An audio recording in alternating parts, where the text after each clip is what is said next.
There's been a very serious push from the left saying, let's not over-militarize our cops. That should put an end to that discussion right now. We should over-militarize. We should continue to do that. It's not intimidating.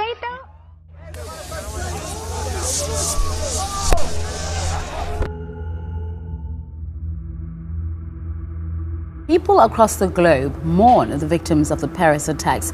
The leaders of the US and UK are using the atrocity as a pretext to launch another offensive on privacy. After the two met together, they have announced that a new global anti-terror policies will be enforced.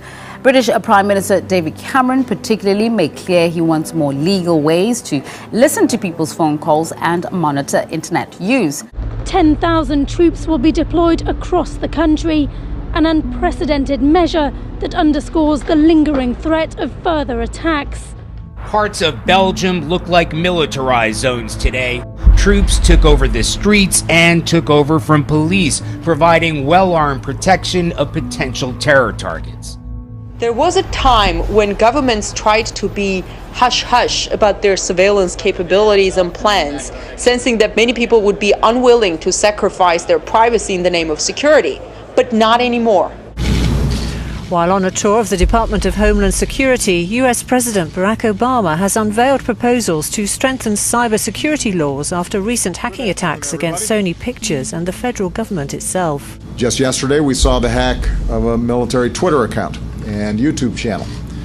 No military operations were impacted, and it's a reminder that cyber threats are an urgent and growing danger. It's the great debate that continues. We're talking about your privacy versus your protection.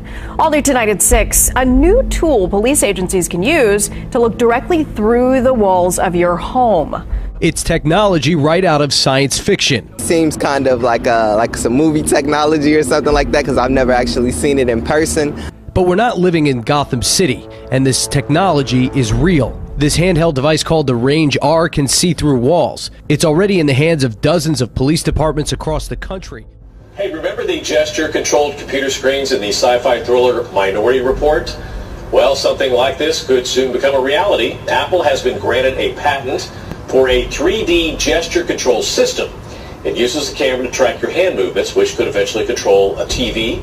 The technology could also be applied to the iPad or Mac computer. Sure sounds like something out of Hollywood. A drug smuggling drone strapped with more than 6 pounds of crystal meth crashes before crossing the U.S. border. Well, maybe this is something we could do right here in Detroit. The government is looking for help in developing advanced drones. DARPA has issued a call out to experts who can create the algorithms needed to make these types of vehicles a reality. What if I told you that we now have safe, smart, aware robots that can not only move in 2 dimensions, but they can move in 3 dimensions. These drones use the information from RealSense to see, think, and adapt.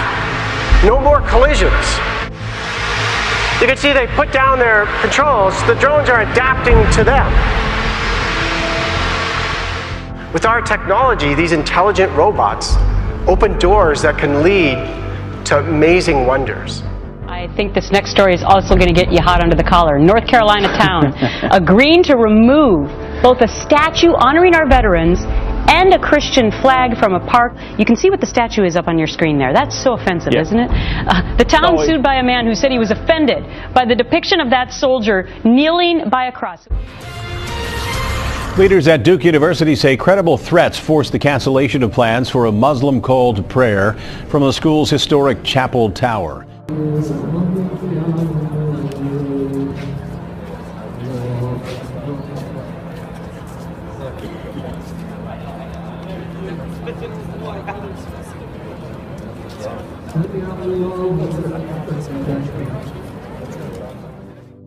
A Siena poll released today shows 49% of New York voters want Common Core stopped.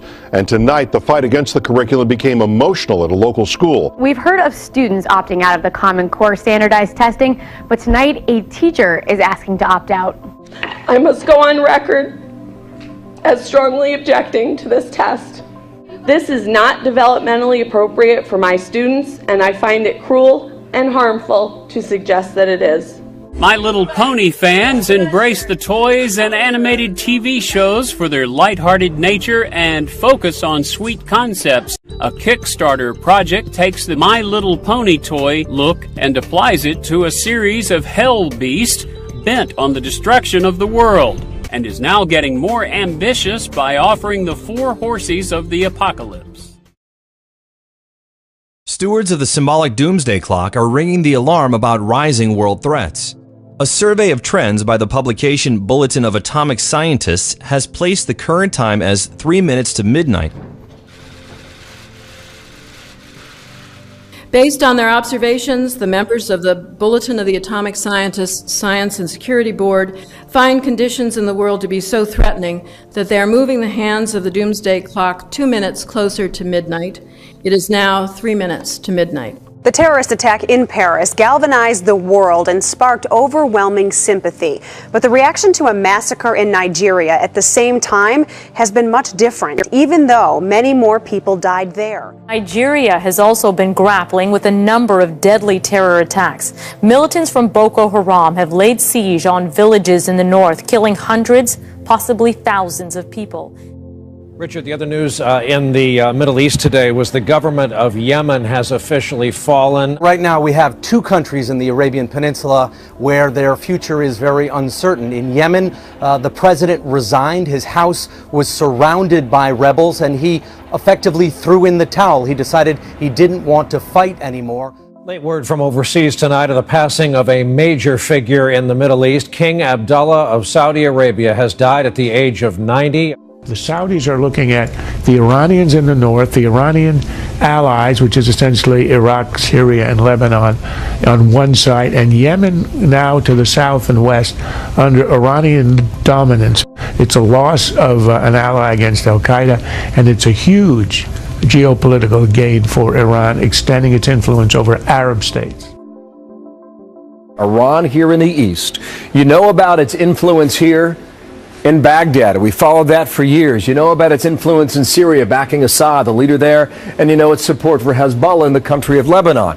And now in the past week alone, you have Shiite-backed leaders here in Yemen throwing the country, or the government rather, out of power.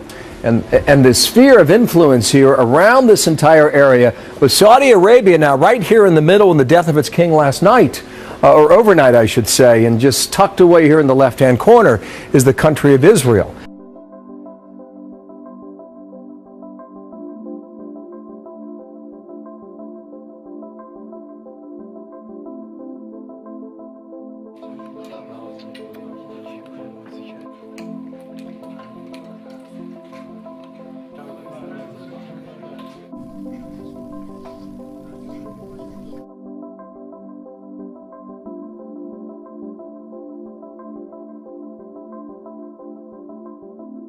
Iran and Russia agree to boost bilateral cooperation in security and military spheres. Iranian Defense Minister Hossein Dehran and his Russian counterpart Sergei Shoigu have signed an agreement following negotiations in Tehran. The agreement calls for the developing of and strengthening of military and defense ties between the two countries based on mutual interests. Both sides agreed to cooperate in their fight against terrorism, separatism, and extremism.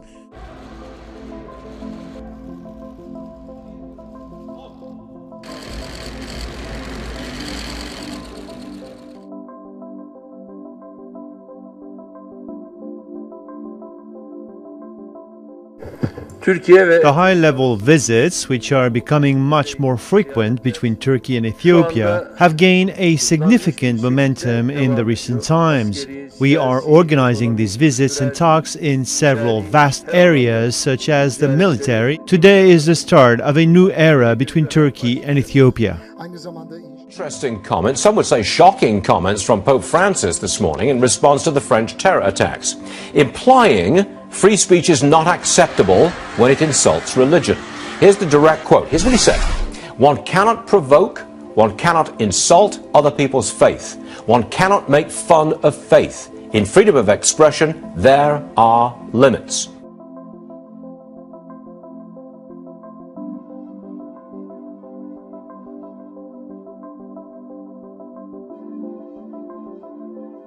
Pope Francis showed us how it's done when pulling off the ultimate fashion fail as a gust of wind blew off his hat.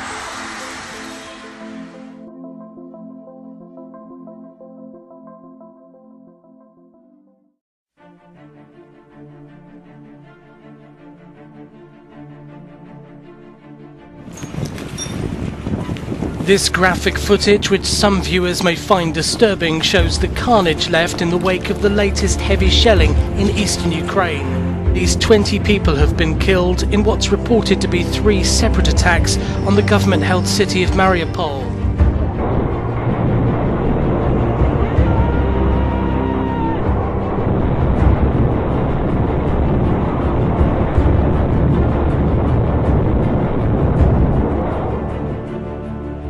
Iran has condemned the Israeli strike against Hezbollah fighters in the Syrian Golan Heights. And now, in anticipation of a possible Hezbollah response, Israel has reportedly put its military forces on high alert.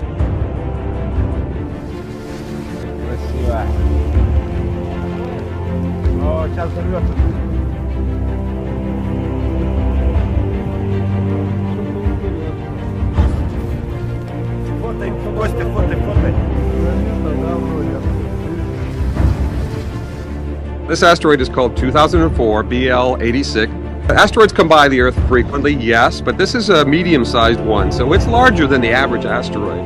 A big one is coming close to Earth, but no need to fret. There is no chance that this space rock will collide with our planet. By close, we mean more than 700,000 miles from Earth, or about 3 times the distance from here to the moon. Where ice and fire meet. Lava pours out of Iceland's Bárðardunga volcano almost 5 months after its eruption began back in August. The impressive Hurlurain lava field cuts a swathe across the North Atlantic island,